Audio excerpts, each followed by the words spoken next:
Mohon perhatian, sedikit makluman, program akan bermula tidak lama lagi. Peserta diminta agar memastikan audio di Google Meet ditutup dan anda digalakkan untuk membuka kamera sepanjang program ini.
Selamat sejahtera dan selamat datang ke program Borak Santai Bakal Guru Starter Pack.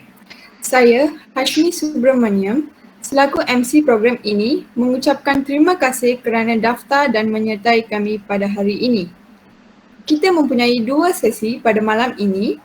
Yang pertama ialah sesi perkongsian dan sesi soal jawab bersama panel jemputan. Dan yang kedua, aktiviti dog personality bagi peserta. Bagi sesi 1, anda berpeluang untuk tanya soalan kepada panel jemputan. Para peserta boleh meletakkan soalan anda pada link Google Doc yang diberi dalam chat box semasa program. Kami akan mengumpul dan mengarahkan soalan kepada panel semasa sesi soal jawab pada akhir sesi ini nanti. Kini, tanpa berlengah lagi, saya ingin menjemput panel kita untuk hari ini. Tetapi sebelum itu, izinkan saya untuk memperkenalkan sedikit latar belakang panel jemputan kita pada malam ini, iaitu Madam Gan Eung Hyong. Beliau mengajar subjek geografi dan juga merupakan guru penolong kanan petang di Sekolah Menengah Kebangsaan Sungai Abong di Muar.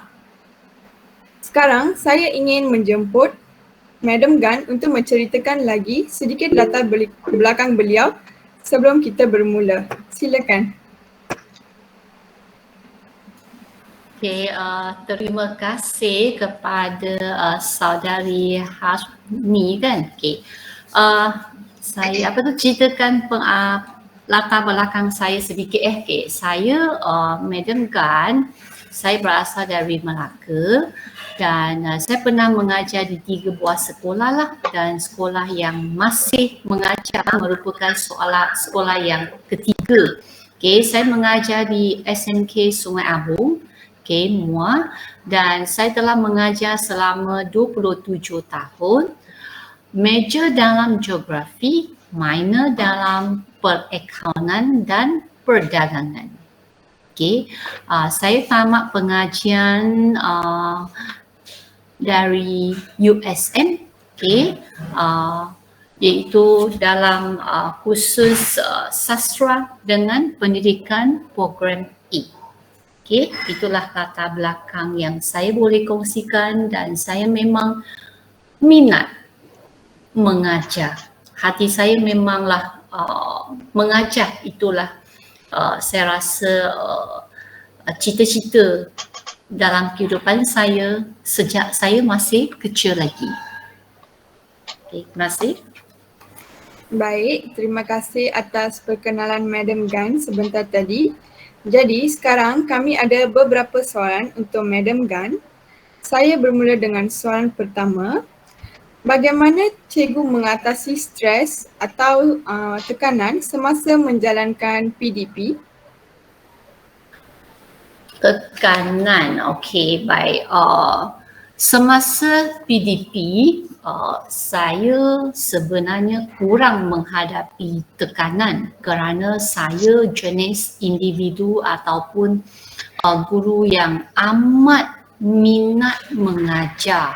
Okay.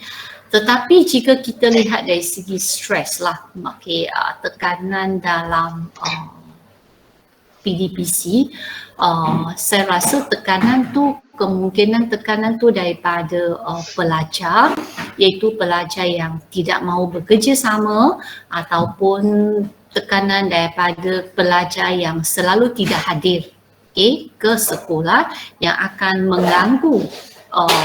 mengganggu saya untuk menghabiskan sukatan pelajaran sebelum peperiksaan. Tekanan yang lain yang boleh saya kongsikan, kemungkinan tekanan mengajar kelas hadapan berlainan dengan mengajar kelas hujung. Jadi saya terangkan sedikit macam mana saya menghadapi, mengatasi stres saya lah. Katakan kelas hadapan ataupun kelas hujung, saya selalu menggunakan saranan pihak kerajaan menggunakan PLC.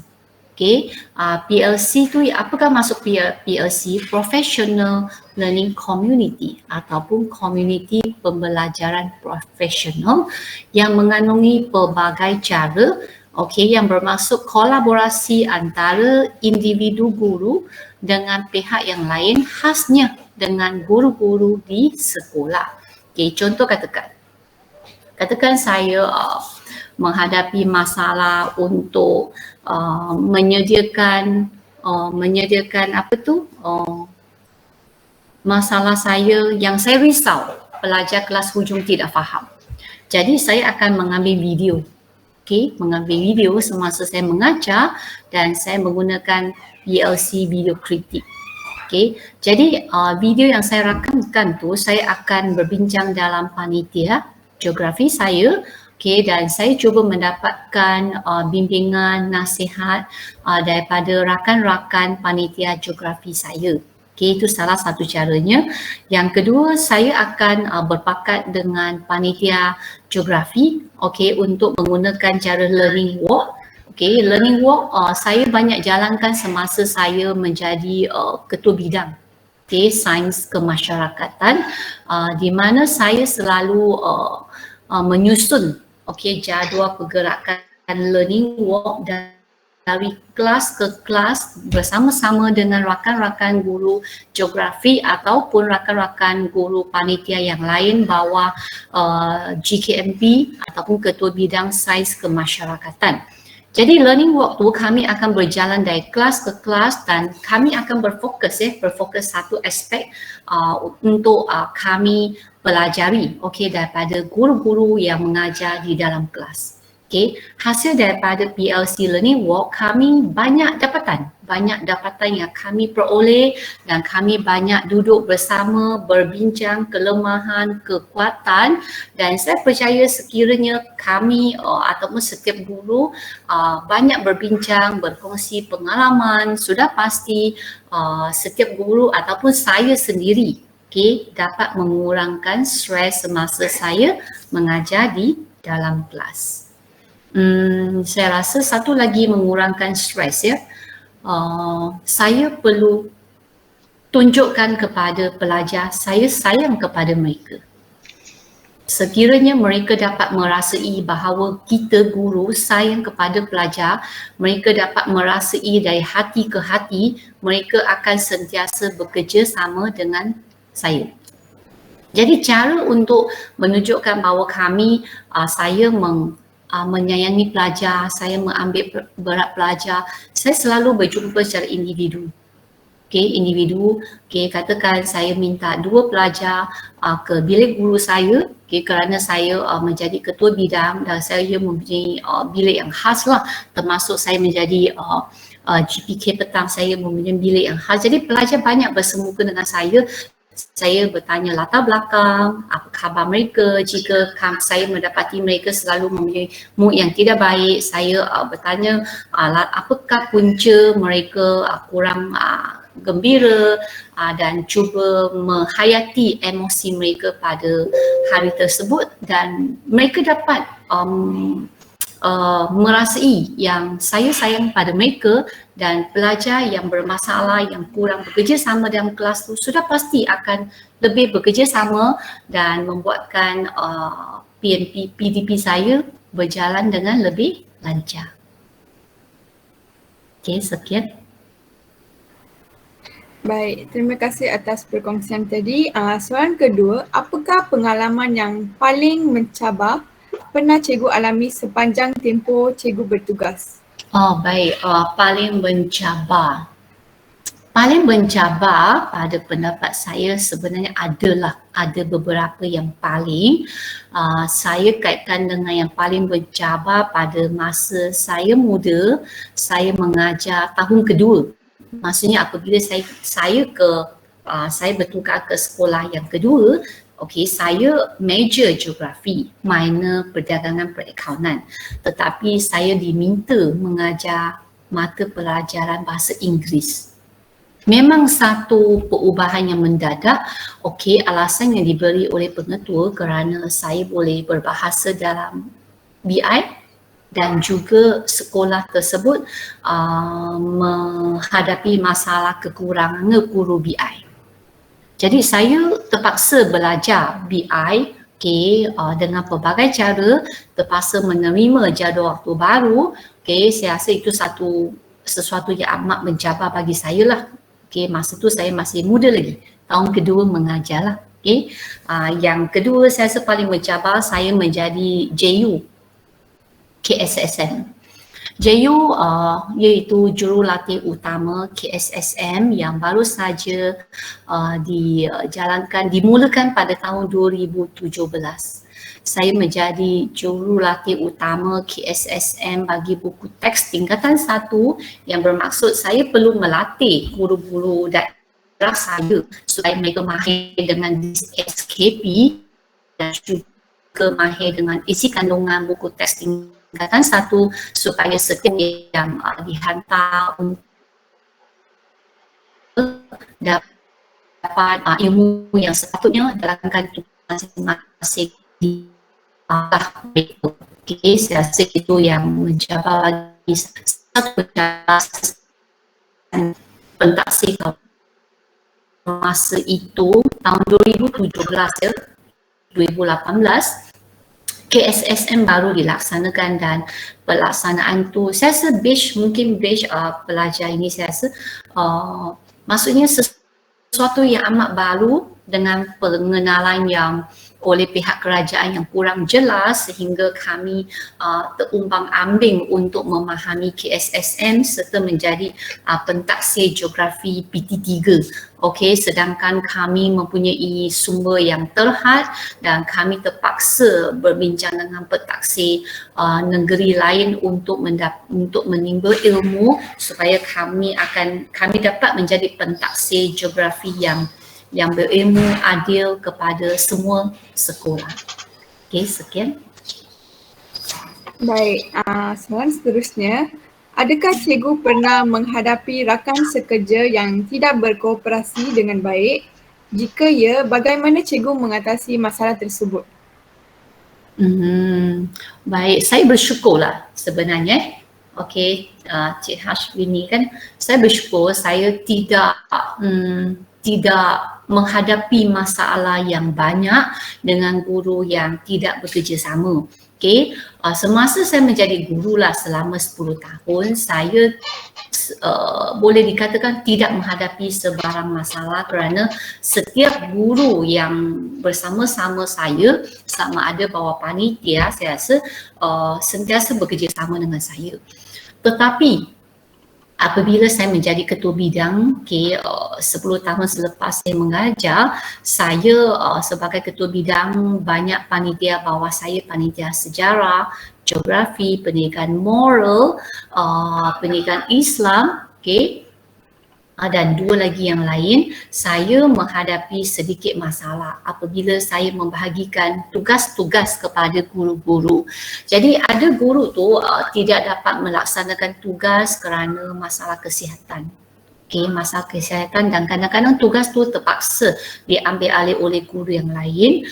Satu lagi yang masalah, mungkin cikgu yang diberi tugas tu kurang seronok, tak happy menerima tugas tersebut kerana bukan kepakarannya.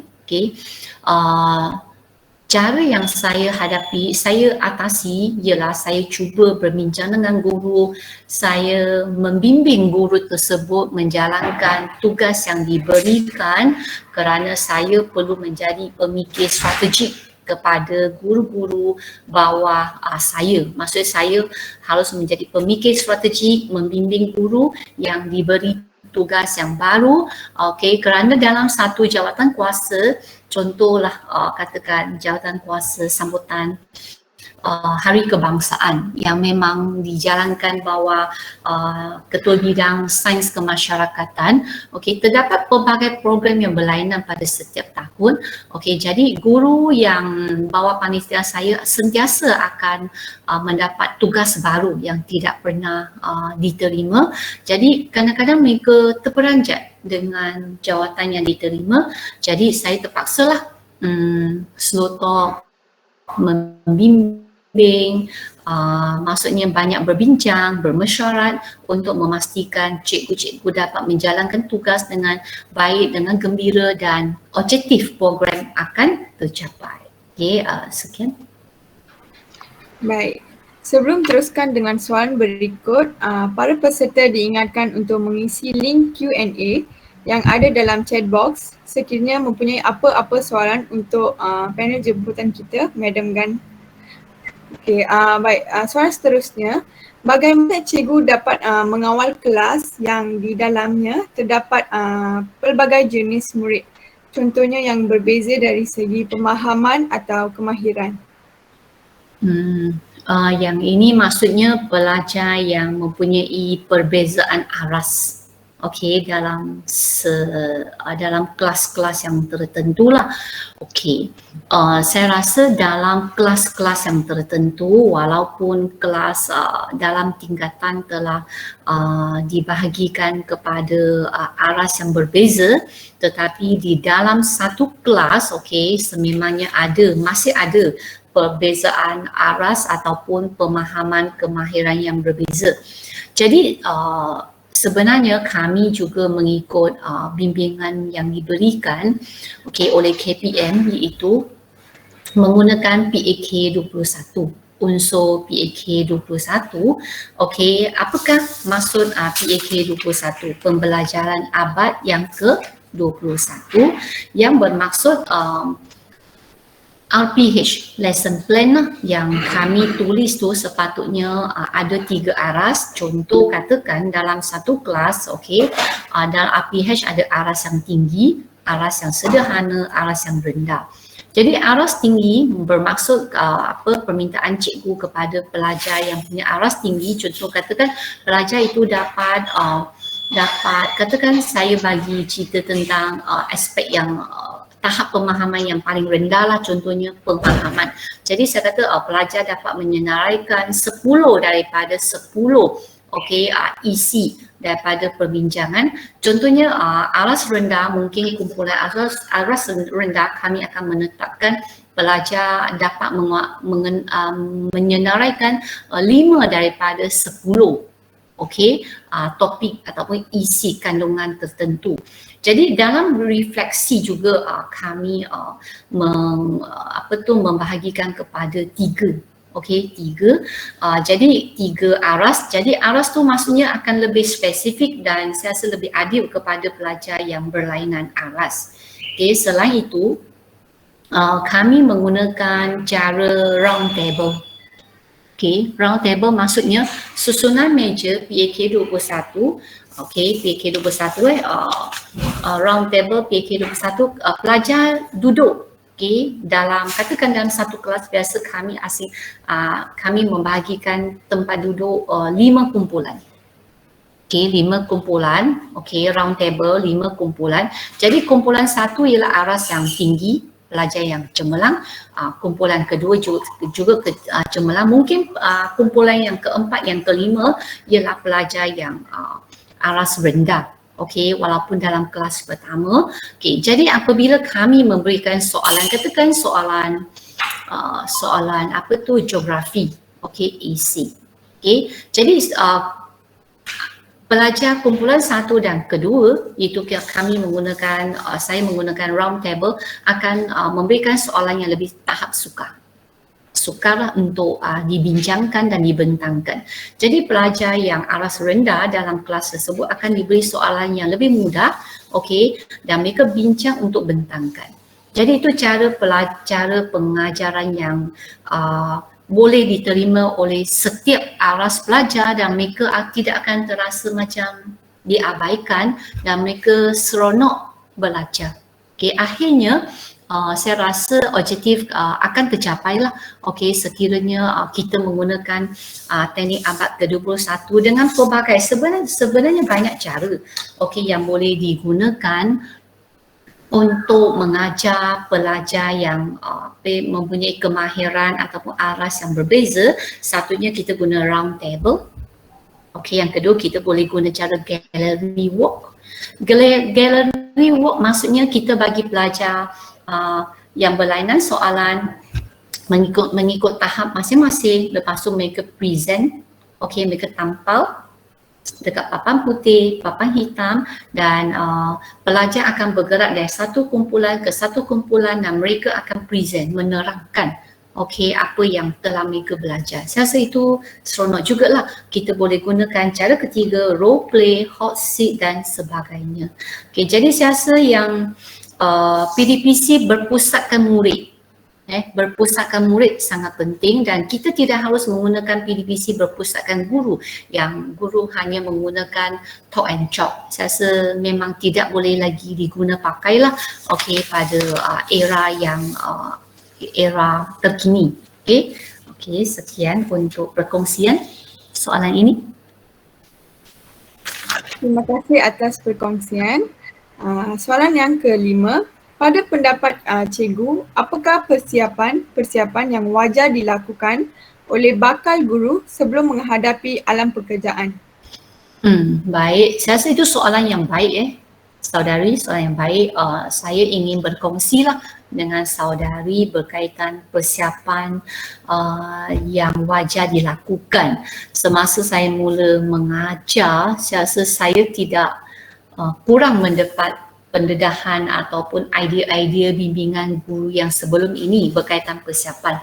Saya rasa guru yang bakal guru lah harus luas yang bermaksud guru harus sentiasa berubah, menyesuaikan diri dengan keadaan semasa. Okey, contoh katakan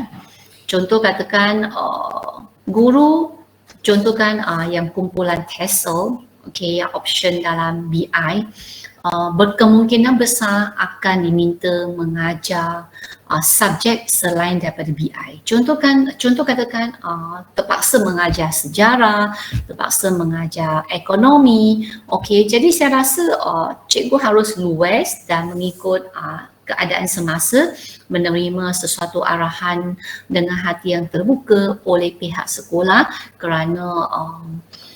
kerana saya rasa kita ataupun bakal guru harus berpegang pada teamwork satu sekolah. Kita tidak harus mementingkan diri sendiri, tetapi pelanggan kita, murid kita, sekolah kita kekurangan guru subjek ekonomi. Jadi sekiranya bakal guru diminta mengajar, kemungkinan sebentar waktu, 6 bulan, sementara menunggu guru lantikan baru. Jadi guru harus luas, sentiasa menerima perubahan.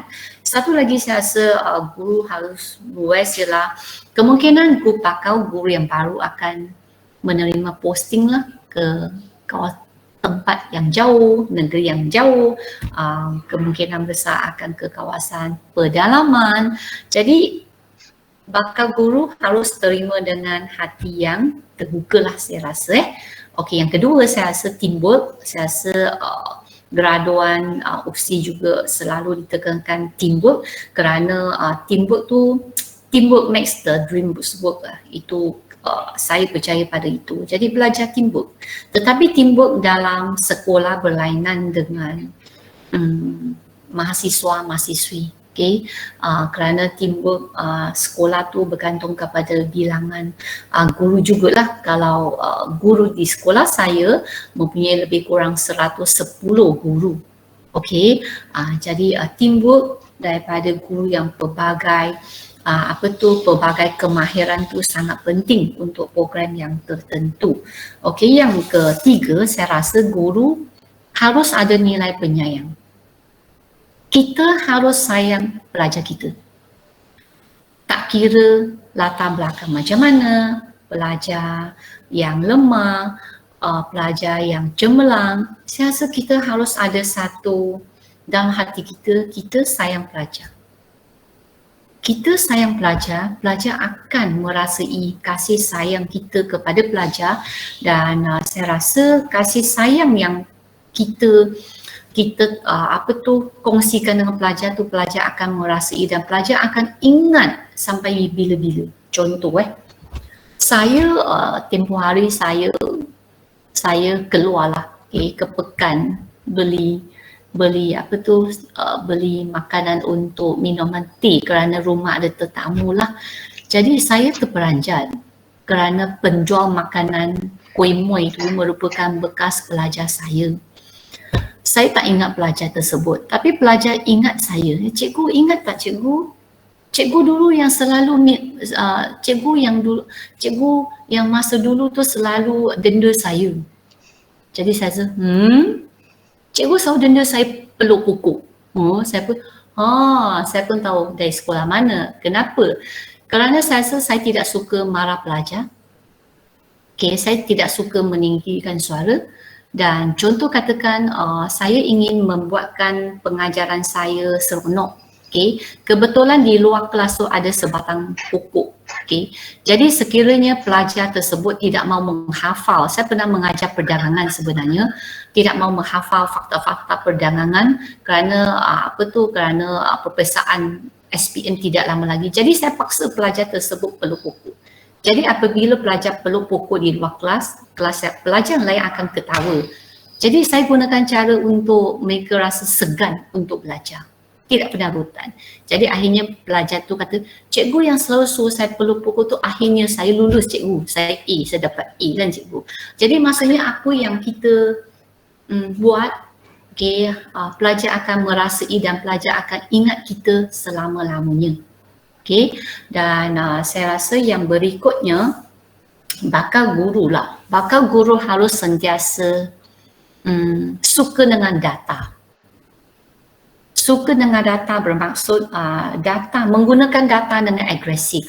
Contohnya markah peperiksaan, TOB, ETR. Cikgu-cikgu harus menggunakan data yang ada dalam sesebuah kelas, sesebuah sekolah untuk meningkatkan prestasi pelajar secara individu ataupun dalam kelas, dalam panitia ataupun dalam sesebuah sekolah. Okey, itu saja perkongsian saya tentang persiapan guru lah. Okey. Baik, soalan terakhir daripada kami. Apakah nasihat yang boleh cikgu berikan kepada bakal-bakal guru terutamanya dalam menghadapi pelajar yang pelbagai latar belakang? Soalan yang baik. Okey, persediaan guru pelajar yang berbagai latar belakang. Okey. Pelajar yang berlatar belakang sebenarnya untuk bakal guru lah, kerana guru muda kan, mahasiswa-mahasiswi kan. Saya menggalakkan bakal guru ataupun guru yang muda menggunakan membuat kajian. Kajian saya rasa sangat baik. Kajian apa? Kajian tindakan. Saya rasa kajian tindakan sangat baik. Okey, contoh saya berkongsi lah. Sekolah saya juga merupakan salah satu editor. Okey, editor untuk kajian tindakan. Okey, nampak tak? Buku lah, buku. Maksudnya saya merupakan editor bagi nanti saya cuba buku. Buku untuk kajian tindakan. Saya suka kajian tindakan sangat penting. Maksudnya kita harus sentiasa mengenal pasti masalah pelajar dalam kumpulan tertentu. Contoh pelajar kumpulan kecil menghadapi masalah belajar topik tertentu. Jadi kita akan guru lah sepatutnya rajin membuat kajian tindakan, mengenal pasti masalah pembelajaran pelajar, okey, dan kita cuba buat kajian tindakan dan mengenal pasti cara-cara yang baharu untuk mencapai ataupun merealisasikan objektif, okey, pengajaran kita lah. Okey, yang pertama. Saya rasa yang kedua, PDPC harus seronok lah, saya rasa. Seronok maksudnya cikgu-cikgu masuk kelas harus dah happy, gembira, senyum. Okey, jangan tidak ada mood lah saya rasa. Kerana pelajar yang berlatar belakang berlainan, maksudnya kemungkinan pelajar yang single parent memang ada. Okey, sekolah saya banyak sekolah yang pelajar yang berlatar belakang yang berlainan, maksudnya berlainan kaum kan. Okey, berlainan kaum, pendapatan yang berbeza, ada pendapatan tinggi dalam satu isi rumah, okey, ataupun pendapatan yang rendah. Kadang-kadang ibu bapa hilang pekerjaan. Ada. Okey, terutamanya selepas pandemik, ada juga kehilangan ibu atau bapa, okey, semasa pandemik. Jadi saya rasa kita harus banyak meminta bantuan kaunselor. Kaunselor sangat penting saya rasa. Okey, kaunselor maksudnya kita selalu berbincang kaunselor, meminta kaunselor memberikan kaunseling kepada pelajar lah sekiranya pelajar mengalami menghadapi masalah dalam aspek masalah keluarga, saya rasa yang akan mengganggu emosi mereka sehingga mereka tidak dapat fokus dalam kelas, ataupun masalah keluarga latar belakang mereka mereka akan cenderung melakukan kesalahan disiplin.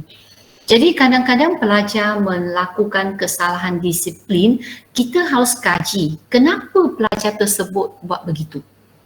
Mesti ada kaitan dengan kawan, dengan keluarga. Jadi kita harus cuba menyelami masalah pelajar. Jadi saya rasa bantuan kaunselor amat penting dan kita selalu follow up dengan kaunselor. Yang berikutnya saya rasa pelajar yang berlainan latar belakang tu kan, saya rasa bakal guru ni jangan marah pelajar. Saya rasalah kita masuk kelas jangan ingatkan, wah saya cikgu dalam kelas, saya yang paling saya yang berkuasa ke apa, saya guru, saya berdiri dalam kelas dan pelajar lain duduk, jadi saya boleh selalu marah pelajar, katakan tulisan tidak kemas saya marah, contoh katakan keputusan tidak baik saya marah. Tidak boleh, saya rasa kita tidak boleh marah pelajar, sebaliknya kita guna cara yang lebih positif untuk menasihati pelajar, teguran yang positif sambil menunjukkan yang kita sayang pelajar.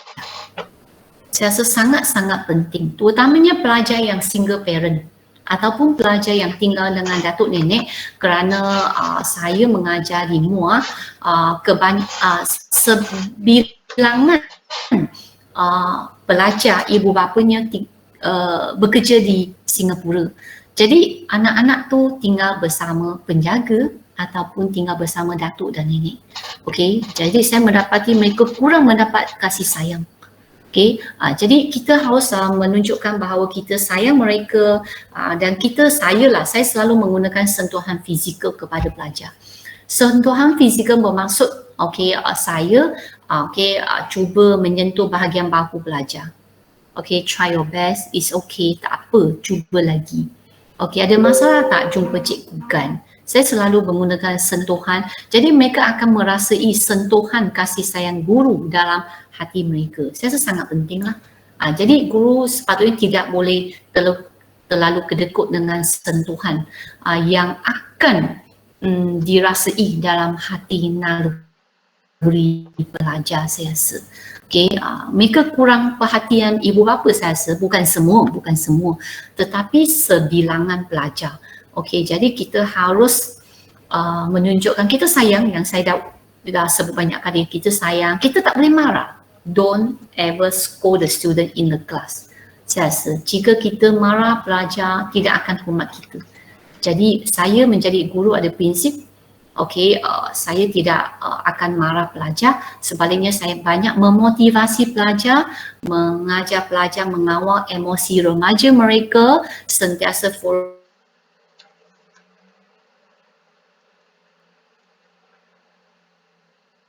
emosi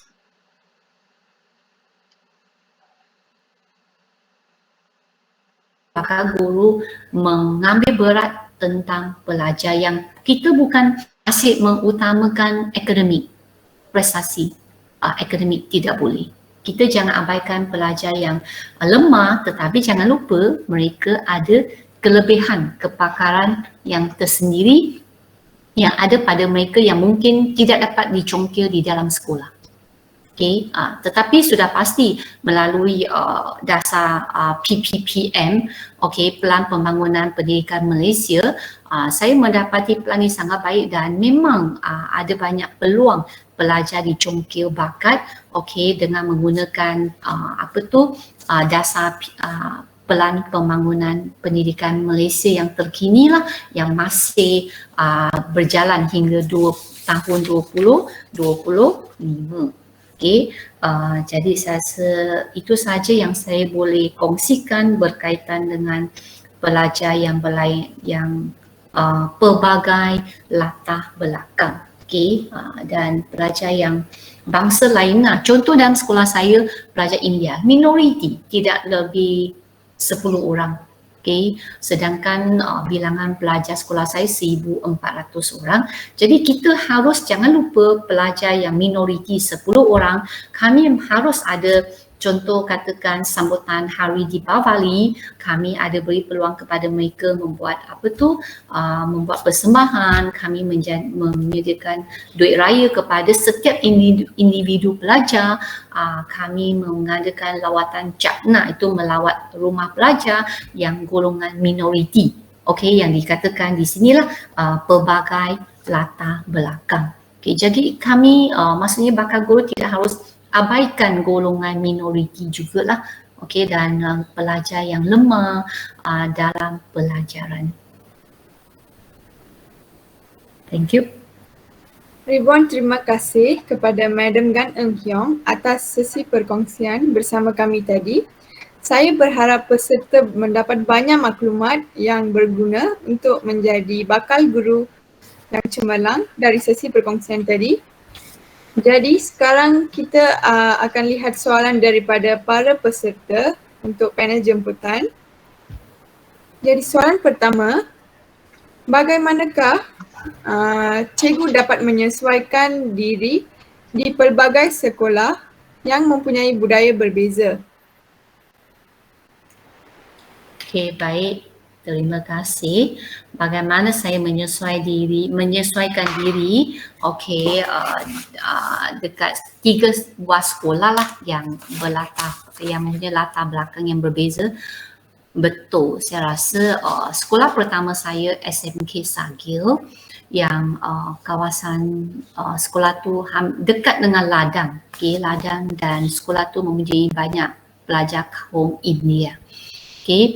Tetapi di sekolah tu saya berada di SMK Sagil tidak lama, 6 bulan saja. Jadi saya rasa saya kurang memberikan, maksudnya tidak banyaklah yang boleh saya kongsikan pengalaman.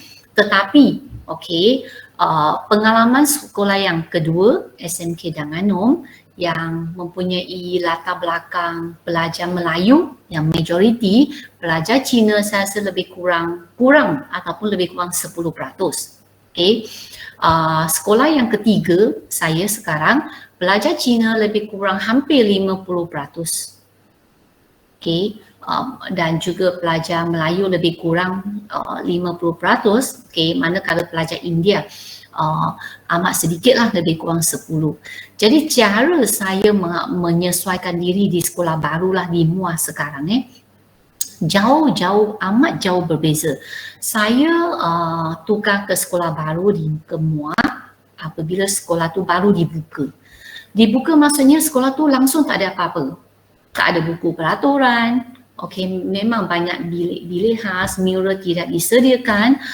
Jadi saya merupakan salah satu guru perintis lah di sekolah baru tersebut yang pada mulanya bilangan pelajar lebih kurang 200 pelajar sahaja, iaitu dah tingkatan 4 dan 5, sedangkan sekarang bilangan pelajar lebih kurang 1,400 pelajar.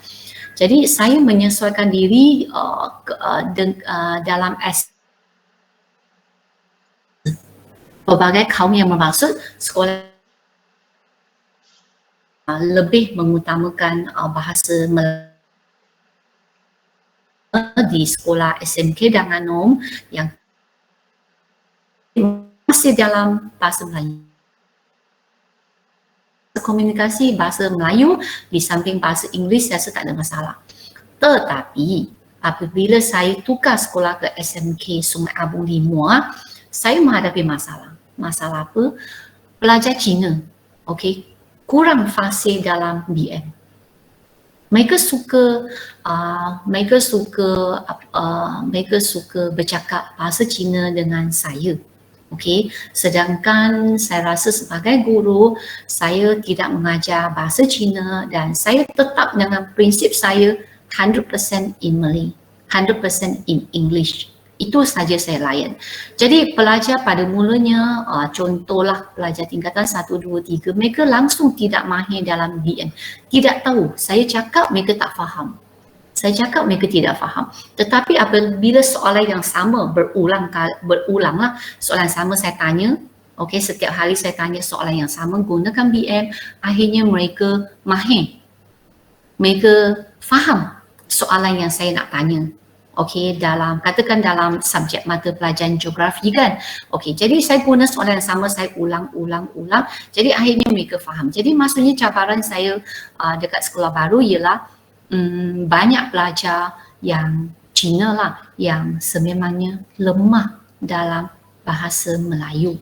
Okey, kerana saya rasa kemungkinan besar sekolah bandar, okey, dan satu lagi mereka menonton siaran Singapura, siaran televisyen Singapura selain Astro. Maksudnya apabila saya bertukar ke sekolah tersebut, katakan lebih kurang 20 tahun yang lepas kan.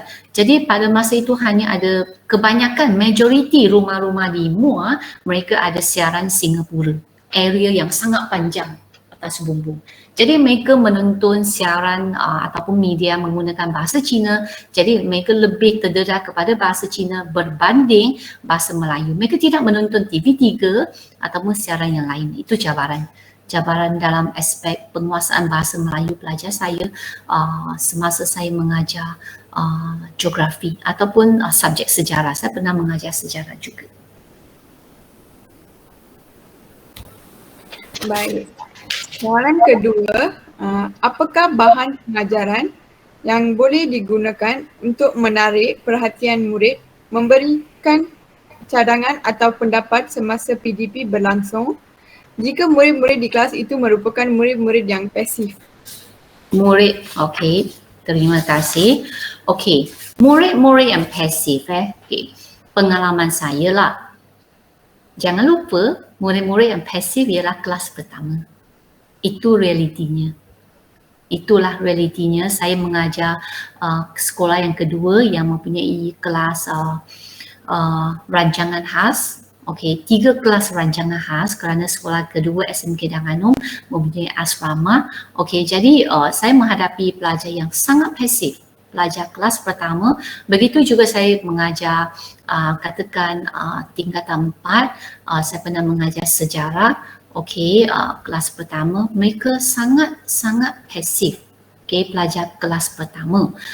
Saya sementara kelas hujung mereka tidak pasif. Mereka seronok dan mereka selalu menanya soalan yang kadang-kadang soalan yang mudah tetapi saya melayan dengan baik. Jadi pelajar pasif saya rasa apakah bahan sebenarnya bukan bahan yang kita gunakan. Sepatutnya tukar kepada teknik pengajaran. Teknik. Contoh katakan kelas pertama lah. Okey, saya gunakan presentation. Okey, gunakan cara PAK 21. Okey, presentation itu pembelajaran abad yang ke-21. Presentation saya boleh guna contoh saya guna cara gallery walk. Okey, pelajar secara kumpulan diberikan tajuk tertentu. Okey, biasa kita perlukan 2 atau 3 waktu lah kerana KSSM sekarang digalakkan 2 waktu. Maksudnya 1 jam untuk 1 mata pelajaran. Jadi kita berikan pelajar buat perbincangan, presentation. Jadi kalau kita menggunakan presentation ataupun role play boleh juga ataupun kita gunakan hot seat. Hot seat contohkan pelajar yang tertentu diberikan satu topik, okey, untuk mengkaji dan pelajar tu akan duduk di kursi hot seat dan semua pelajar akan perlu tanya soalan kepada watak utama. Jadi itulah cara yang boleh membuatkan kelas tu lebih seronok, okey, dan akan wujud komunikasi antara pelajar dengan pelajar. Sementara kita guru kalau kelas depan yang pasif, guru lebih kepada membimbing, memerhati dan juga guru akan membuat satu bahagian kesimpulan selepas aktiviti PAK 21 dijalankan. Jadi maksudnya PDP tu sepatutnya berpusatkan murid. Okay, teknik tu harus diubahlah, kita ikut teknik yang terkini. Baik. Okey, baik. Soalan seterusnya, sekiranya guru baru dicampur ke subjek yang berlainan dengan major dan minor mereka, apakah cara dan saranan daripada cikgu untuk mereka yang guru baru ni untuk cepat adapt dengan mata pelajaran tersebut? Okey, baik, soalan yang baik. Okey, sebenarnya bukan dicampak lah. Maksudnya kadang-kadang sesebuah sekolah tu bila contohlah contoh sekolah tu kekurangan guru sejarah contoh tetapi KPM menghantar guru major maksud hassle ke sekolah tersebut. Okey, jadi pengetua kadang-kadang terpaksa menerima guru TESOL walaupun pihak sekolah minta guru subjek sejarah. Jadi kenapa pihak sekolah terpaksa menerima? Kerana lebih baik daripada ada guru. Maksudnya lebih baik mempunyai bilangan guru yang mencukupi daripada menghadapi kekurangan guru. Itulah situasi sekolah. Jadi maksudnya contohlah apa yang boleh kita kita sesuaikan diri. Saya percaya, saya juga ada guru yang baru masuk. Saya selalu rasionalkan guru yang baru. Kenapa?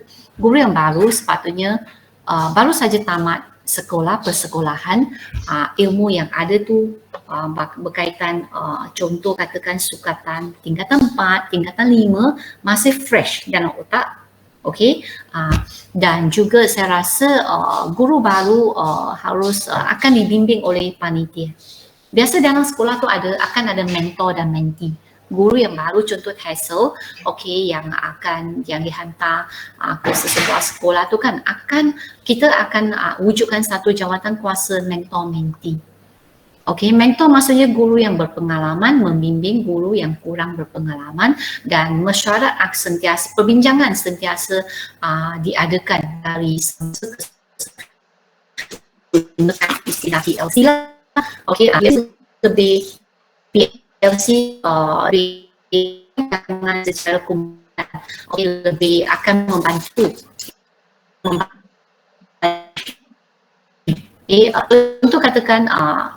contoh katakan dihantar mengajar subjek sejarah, ketua panitia sejarah biasa akan menjadi mentor. Ketua panitia sejarah yang berpengalaman menjadi mentor, dan mentee boleh selalu merujuk, kena rajin saya rasa. Rajin kerana ketua panitia guru yang berpengalaman biasa mengajar kelas peperiksaan sangat sibuk, jadi banyak perancang kena buat di samping kelas-kelas dan menyimbang guru-guru yang lain. Jadi guru yang baru harus rajin merujuk mentor. Maksudnya jangan tunggu ditanya tetapi rajin bertanya, rajin merujuk. Saya rasa banyak bahan daripada pihak daerah, banyak modul yang sememangnya disediakan oleh pihak sekolah, oleh cikgu, oleh bahagian negeri. Modul itu akan membantu juga saya rasa guru yang mengajar subjek yang bukan optionnya. Sekian. Terima kasih atas sesi Q&A tadi daripada peserta tadi, Madam. Kami di sini ingin memohon maaf kerana tidak dapat menanyakan semua soalan yang dikemukakan oleh peserta. Jadi sekian, kami ingin mengucapkan ribuan terima kasih kepada Madam Gan Eun Hyong untuk sudi meluangkan masa dan sertai kami pada malam ini. Kami banyak mempelajari dan banyak mendapat info sebagai untuk menjalani perjalanan untuk latihan mengajar. Sekian, terima kasih. Terima kasih kepada saudari jugalah kerana dapat memberi peluang kepada saya untuk berkongsi pengalaman saya lah yang telah mengajar selama 27 tahun. Terima kasih. Jumpa lagi. Take care. Terima kasih, Madam. Sama. Baiklah, sekarang kita teruskan dengan sesi 2. Bagi sesi 2, kami akan mengadakan sebuah aktiviti menarik yang dinamakan Dope Personality untuk peserta bagi menceriakan lagi program kita pada malam ini. Bagi memulakan aktiviti ini, para peserta diminta untuk mendapatkan sehelai kertas dan pensil. Seterusnya, kamu perlu melukis sebuah kolam renang dalam bentuk yang kamu suka. Para peserta akan diberi masa selama 5 minit. Jadi kamu perlu melukis dan muat naik lukisan kamu dalam link Padlet yang diberikan dalam chat box. Kamu akan diberi masa sampai 8.58 dan anda boleh bermula sekarang. Kalau tak faham apa-apa boleh tanya ataupun type dalam chat box.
Okey, memandangkan ramai lagi yang belum upload punya lukisan, kita bagi lagi sedikit masa lagi.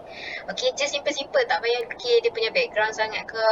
Simple je, kita nak tengok kolam tu saja. Pastikan kolam renang tau, bukan kolam ikan, bukan kolam lain-lain.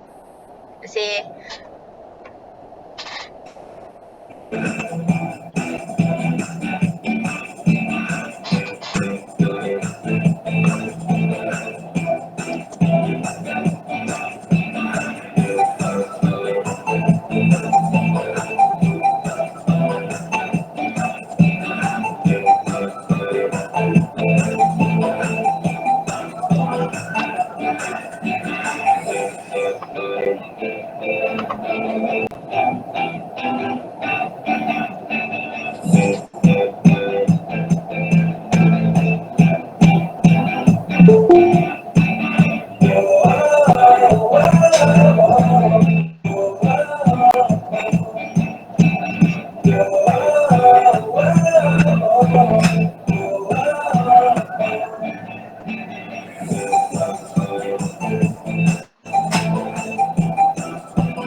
Wow, sangat cantik ya lukisan kawan-kawan kita.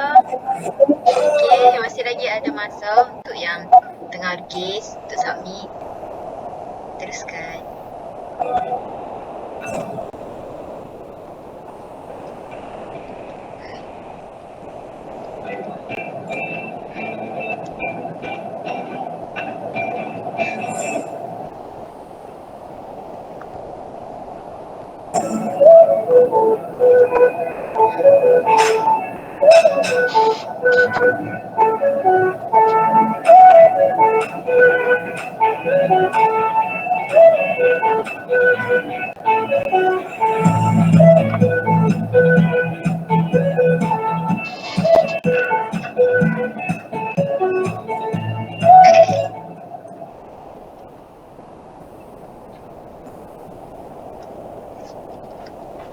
Baik, masa diberi sudah tamat. Saya berharap semua orang ada satu jenis bentuk lukisan kolam renang dengan anda sekarang. Bagi menerangkan aktiviti Dope Personality ini, saya ingin menjemput Cik Nurzawani untuk membimbing anda, tetapi sebelum memberi penerangan atas lukisan tadi, para peserta diminta untuk menonton sebuah video mengenai Dope Personality.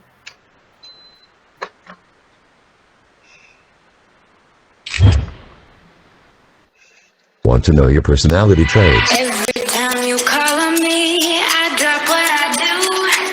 You are my best friend and we've got some things to do.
Okey, terima kasih kepada MC kita malam ini, Hashbini. Dan hai semua, apa khabar? Masih ada ke dekat situ? Boleh saya dapatkan respons? Kita hello. Hai. Ya. Hai Mariatul. Okey, selamat petang semua. Kalau cakap selamat malam takut macam nak tidur lah kan. Okey, jadi selamat petang semua. Jadi nama saya Nurzawani binti Zulkarnain. Saya akan membimbing anda dalam sesi kedua ini di mana kita akan membincangkan lebih detail lagi tentang dot personality ni. Alright. Jadi anda semua masih boleh lagi? Boleh lagi untuk dengar?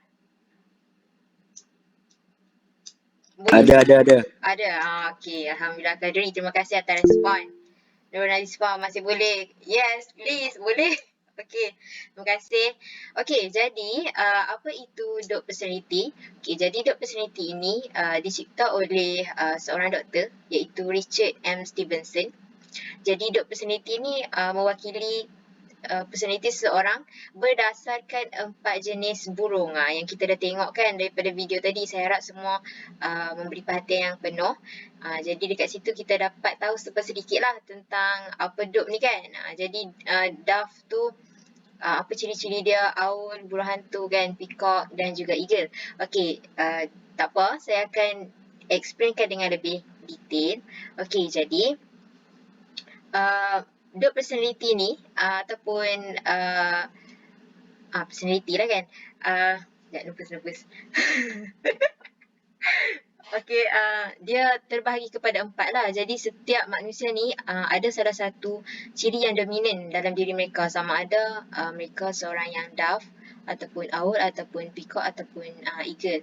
Jadi untuk eagle ni dia seseorang yang sangat dominan di mana orang yang mempunyai ciri-ciri eagle ni dia suka berdikari, tak suka diarah, suka untuk mahukan result. Jadi apapun dia yang dia buat, dia suka untuk melihat hasil daripada usaha dia. Jadi dia tak suka, bila dia suka beri arahan, maksudnya dia tak suka diberi arahan lah. Dia suka memberi arahan. Okey, itu untuk eagle. Okey, seterusnya kita tengok peacock. Peacock adalah owl adalah burung hantu yang mewakili compliance. Compliance ni okey, baik. Okey, owl mewakili aspek compliance. Compliance maksudnya pematuhan. Jadi dia berbeza dengan eagle tadi. Kalau eagle tadi dia suka untuk beri arahan, tapi owl ni dia suka untuk menerima tugasan. Jadi dia sangat suka untuk berfikir. Dia juga sangat berhati-hati dalam apapun tindakan dia. Jadi orang yang detail lah untuk owl ni. Okey, seterusnya P untuk peacock. Kat situ nampak kan kita tulis influential. Influential ni maksudnya berpengaruh. Dia suka untuk nampak diri dia menonjol. Jadi selalunya kebiasaannya orang peacock ni dia famous lah kan. Famous. So kita boleh nampak dia seorang yang juga confident. Sometimes dramatic kan. Dia suka menonjol lah. Suka berjenaka juga. Okay. Okey, dan last sekali kita tengok dove. Dove adalah Sekejap, patah balik. Okey, dove. Dia steady. Okey, untuk dove ni mungkin ramai daripada kita sebagai bakal-bakal guru ni perlu ada ciri-ciri dove ni ataupun personality dove ni. Sebab dove dia suka bekerja secara kumpulan. Jadi dia orang dove ni dia mempunyai sifat penyabar yang sangat tinggi. Dia suka melayan orang di sekeliling dia, membimbing kawan-kawan dan juga dia sangat friendly. Jadi perlu adalah dalam diri kita sebagai bakal guru. Tapi tak semestinya yang lain tu tak boleh jadi guru kan. Bila bercakap tentang personality ni dia satu benda yang subjektif yang boleh berubah. Okey, baik. Seterusnya. Okey, itu sedikit lah tentang dot personality ni. Okey, so far ada soalan tak? Okey, tak ada. Okey. Jadi kenapa kami suruh anda lukis kolam renang? Jadi dia sangat berkait rapat aktiviti melukis kolam renang ni sangat berkait rapat dengan DOP ni, di mana kita tengok jawapan untuk lukisan kolam renang ni. Saya akan review satu per satu. Kita tengok yang pertama. Okey, kalau kolam anda yang anda lukis tadi dapat bentuk yang macam tu, yang dia tak fix, dia macam gelembung-gelembung macam tu kan. Yang ni menunjukkan anda berkemungkinanlah anda mempunyai personality daft. Jadi orang yang daft ni dari segi penampilan dia, kita akan tengok dia selalu ataupun lebih senang pakai pakaian yang longgar dan suka duduk dalam berkumpulan, seorang yang caring. Lepas tu bila dia cakap ataupun dia buat berkomunikasi dengan orang tu, dia macam suka meneneng kepala, ataupun kalau dia ambil gambar tu dia suka macam sengit sikit macam tu. Okey, yang tu dah. Okey, jadi bila kita bercakap tentang starter pack, ingin saya relatekan, belum lagi, masih dekat DAF lagi. Okey, terima kasih. Okey, bila kita bercakap tentang starter pack ni dan juga DOP personality activity ni, dia sebenarnya untuk kita kenal pasti para pelajar kita nanti. Jadi aktiviti ni anda boleh juga buat dekat dalam kelas. So bila anda suruh mereka lukis tu, mereka lukis.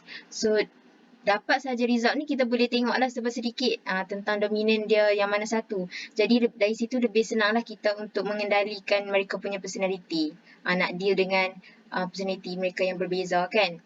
Okey, jadi untuk melayan students yang ada daft personality ni, kita sebagai guru jangan cakap straight to the point.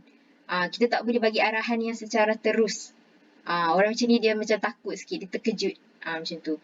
Okey, jadi untuk layan pelajar yang bersifat daft ni, dia kena berkias-kias dahulu. Kamu kena try beramah mesra dulu, kenal dulu. Kemudian baru boleh bagi arahan. Okey, baik. Yang seterusnya. Okey, Aul.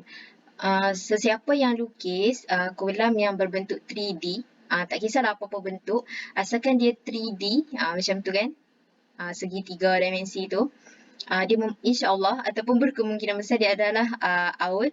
Jadi orang Aul ni kita boleh tengok dia kurang bercakap, dia tak suka bercakap, dia suka lebih mendengar daripada bercakap. Dan seperti yang telah saya jelaskan tadi, dia seorang yang tersusun dan juga details dalam setiap kerja dia. Jadi obviously this kind of person they love perfection, perfectionist kan, someone yang perfectionist lah Aul ni. Okey, jadi macam mana kita nak tengok lagi students kita tu ada ciri-ciri Aul ni? Kita boleh tengok apabila kita cakap dengan mereka tu, mata mereka tu senang untuk mengarahkan ke tempat lain. Dia tak suka tengok mata kita. Dia macam tak selesa kalau kita pandang tepat ke mata dia. Okey, jadi untuk mengendalikan students yang ada Aul ni, kita boleh bagi task yang details daripada segi arahan. Jadi arahan yang sangat jelas dan juga in order, tersusun. Jadi Aul sangat sukalah dan senang untuk bekerja sedemikian. Okey, seterusnya. Okay, DOP personality seterusnya adalah peacock. Okay, kalau anda dapat lukisan kolam renang yang bulat macam ni saja, bulat bujur macam ni, oval ni, ini adalah personality peacock ataupun burung merak. Jadi macam mana kita nak kenal orang yang berpersonality ni? Dia suka senyum dan selalu nampak gembira. Dia boleh katakan orang yang suka bawa positive vibe lah kepada sesuatu community ataupun masyarakat tu kan. Dia bila dia orang macam ni, selalunya dia bila dia positif, dia senang bergaul dan juga suka nampak menonjol. Suka berjenaka, sukakan perhatian. Itu antara ciri-ciri peacock lah. Okey, jadi macam mana nak layan students yang mempunyai personality peacock ni? Obviously, kita kena selalu puji mereka atas hasil usaha mereka ataupun hasil kerja mereka. Selalulah memuji mereka. Jadi mereka lebih sukalah, pembakar semangat macam tu. Tapi ciri-ciri yang kurang baik sikit daripada peacock ni, dia kurang bagus dalam pengurusan masa. Jadi dia juga tak suka duduk dalam situasi yang formal. Buat dia rasa tak selesa untuk peacock ni. Jadi Itulah kalau kita nak bagi tugasan untuk orang yang peacock ni, dia lebih bagus kalau kita boleh panggil dia buat presentation. Dia sukalah kalau macam tu kan. Okey. Yang terakhir sekali ialah eagle. Eagle sangat senang. Kalau anda dapat lukisan segi 4 ni, personality eagle lah tu. Boleh katakan. Okey, jadi apa ciri-ciri eagle ni? Macam kita tengok tadi, dominant. Bila dominan ni dia nampak garang lah. Garang. Jadi dia suka memandang tepat ke arah mata ketika bercakap dengan orang. Menunjukkan dia confident. Dan juga dia memberi perhatian. Okay. So, selalunya orang yang berpersonality eagle ni, dia seorang yang tegas. Cerewet dalam penampilan. Cerewet dalam penampilan tu maksudnya dia tak suka tudung dia kedut-kedut, baju dia tak iron, dia tak boleh. Dia lebih kurang dengan awal tadilah, tapi untuk eagle ni dia lebih strict lagi lah. Dia lebih cerewet lagi daripada segi penampilan. Okey, kalau Duff tadi dia suka berpakaian longgar, kalau eagle ni dia suka berpakaian yang ketat. Dia suka lebih nampak macam dia steady, macam kemas. Macam tu eagle. Okey, jadi dia sentiasa nampak kemas dan juga bersih. Dan juga bila kita nak bagi arahan ataupun kita nak melayan students kita yang mempunyai personality eagle ni, bila kita bagi arahan tu, kita kena tengok tepat ke arah mata mereka dan straight to the point. Yang ini tak suka berkias. Dia bagi sahaja arahan terus. Dia tak suka orang cakap banyak-banyak. Dia tak suka orang bagi terlalu banyak details. Dia tak suka too details, dia tak suka. Dia lebih suka straight to the point. Okey. Setakat sekarang ada apa-apa soalan? Ke saya laju sangat?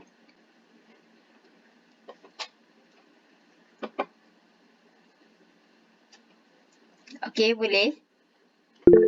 Boleh. Okey, good. Dah macam cikgu. Okey. Tengok slide sebelah. Okey.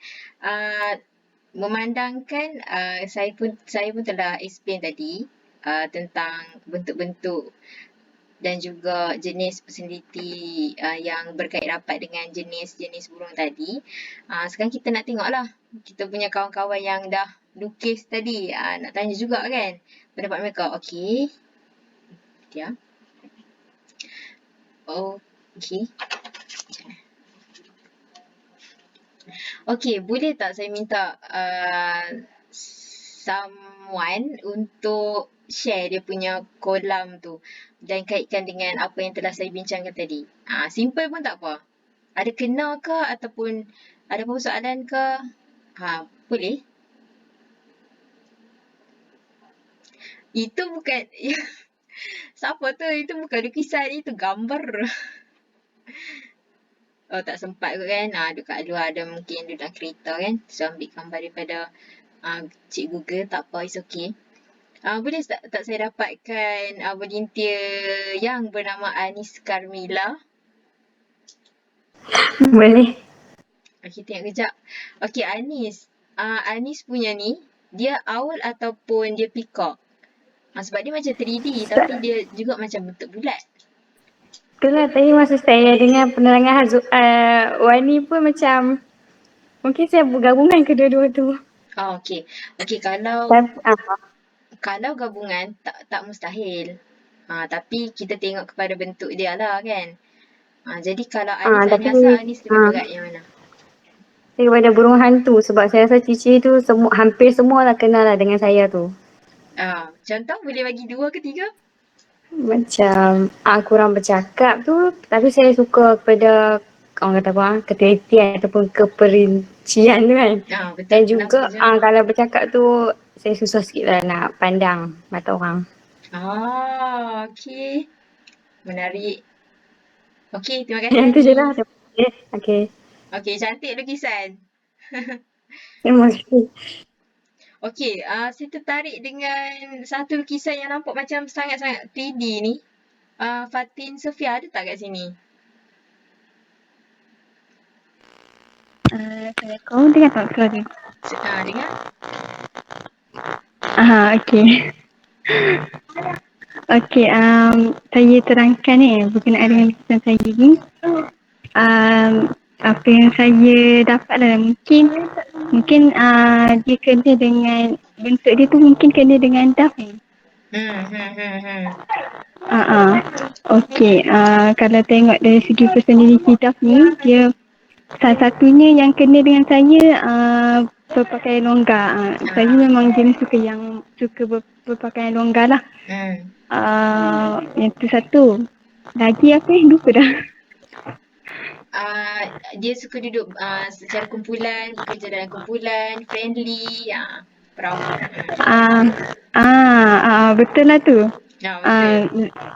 Overall, kalau tengok personality daf ni dia macam hampir semualah kena dengan saya. Okay. Itu je lah kot daripada saya. Okey, baik. Terima kasih Fatin. Cantik. Sama-sama. Tapi saya pelik lah, kenapa dalam kolam renang tu ada ikan? Ikan ke itik? Saya itik. Sorry. Saya macam Okey. saya tak tahu nak lukis apa sebab nampak macam kosong kan. Tambah je itik tu seekor. Okey. Okey, terima kasih. Okey, dah ada 2 perempuan kat sini. Kolam Mazlan, silakan. Dia boleh agak ni siapa ni? Mazlan, are you there? Ya, saya. Ya, silakan. Okey, berdasarkan kolam yang saya lukis tu, saya seorang dog personality peacock. Okay, kalau ikut penerangan ni 75% betul lah. Itu yang saya boleh simpulkan. Okey, apa yang antara 2 ataupun 3 personality yang kena lah kita kata? Suka senyum dan selalu nampak gembira, sangat peramah dan suka berjenaka. Tapi suka perhatian tu boleh dipertikaikan. Okey, baik, betul. Tak semuanya betul kan? Tak semuanya sama kan? Setiap orang mesti ada lain sikit kan? Ya. Okey, terima kasih Encik Syazlan. Okey, terima kasih Puan Moderator. Okey. Encik lah, bukan Puan. Maaf. Okey, terima kasih. Alright. Cik Zawani. Ya. Okey, sebelum kita tutup tirai sharing session ni, mana tahu ada lagi yang nak volunteer share dia punya lukisan? Tu kolam. Alah, nak panggil tak ada nama tu, yang kolam 3 kotak tu. Yang satu lagi tu, yang tu kopi ke apa tu? Ya, cawan kopi. Alah, Cik Zul, saya suruh lukis kolam renang. Tu kolam 3 kotak tu dia berkonsepkan Adidas. Dia bila dia petak dia nampak gaya macam tadi penerangan nampak eagle. Lepas tu tengok daripada apa ni? Kan eagle petak yang tu simple tu kan. So, tapi ni ada 3 lah, so jadi 3 eagle lah. So saya punya tu nampak tegas kan, saya seorang tegas, bersih, kemas, tiba. Suka pakai baju ketat dah tu je lah.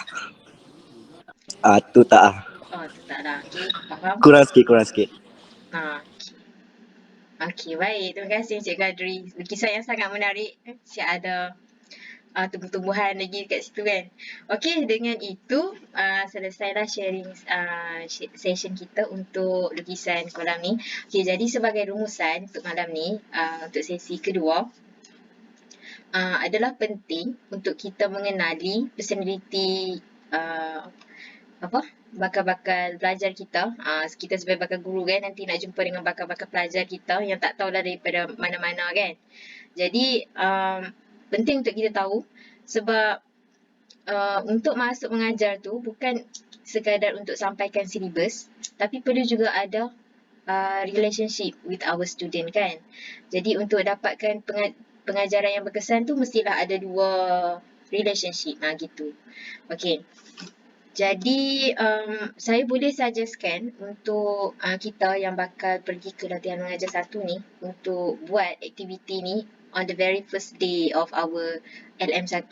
Sebab normally dalam LM1 tu memang kita tak digalakkan mengajar. Kita lebih kepada untuk sesi kena-kena dengan student. So tak ada orang pergi kelas untuk hari pertama tu terus mengajar. Tak kan?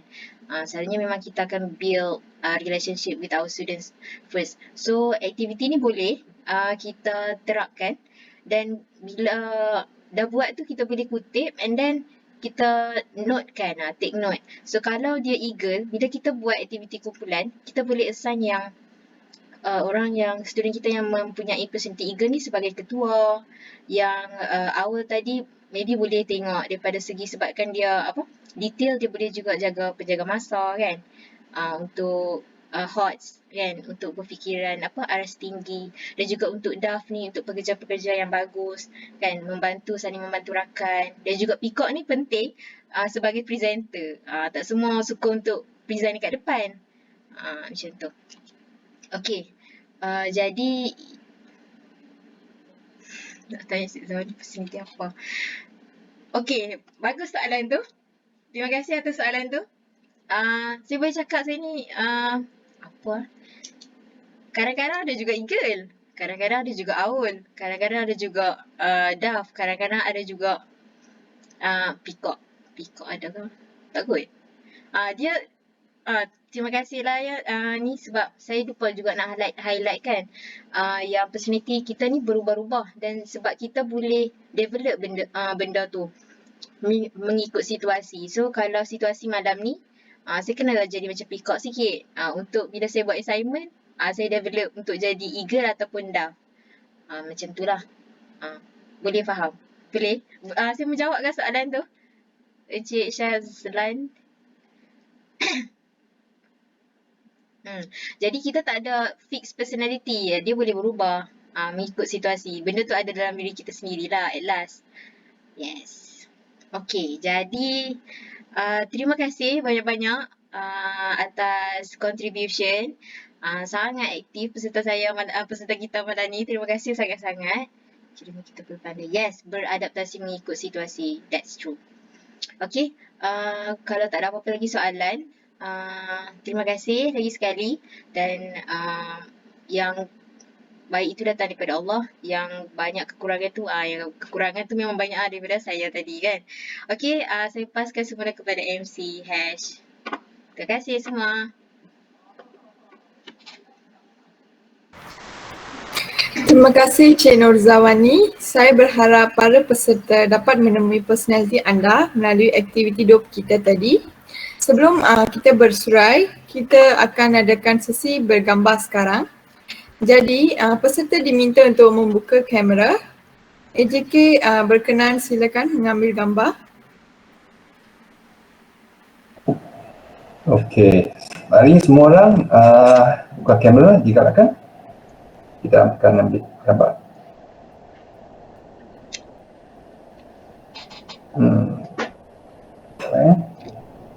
Okey, kita tunggu lagi sekejap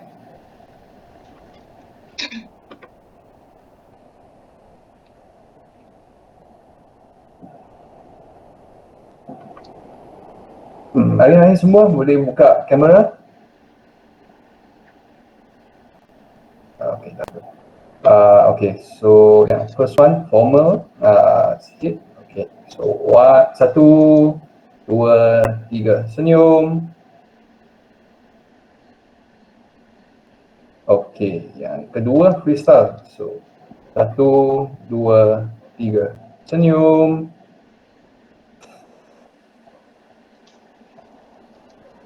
Okay, terima kasih semua.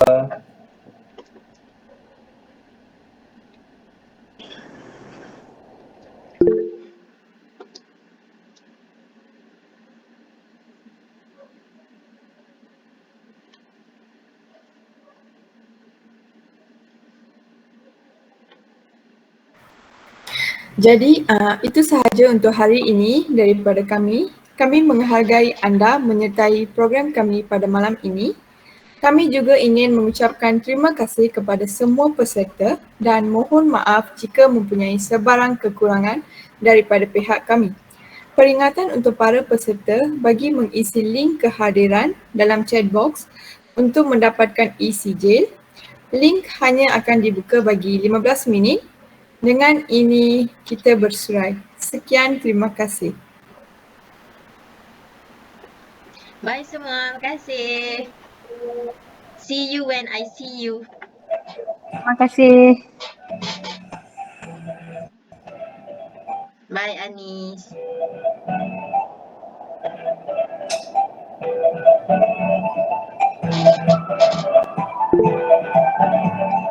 Terima kasih Fatin. Terbaik Fatin, terbaik. Bye Jejun. Take care. Ganesh.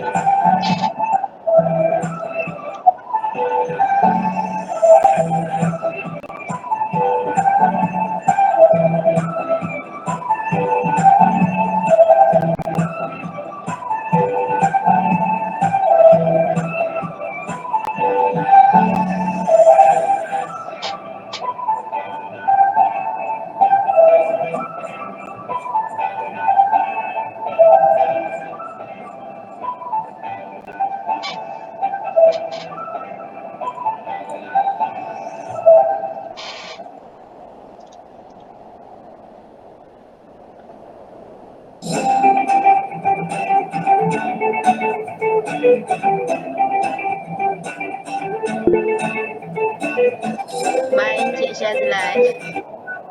Terima kasih. Bye, terima kasih. Terima kasih Kadri.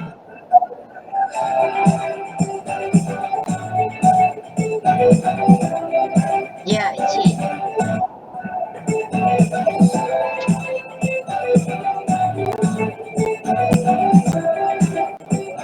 I guess we are.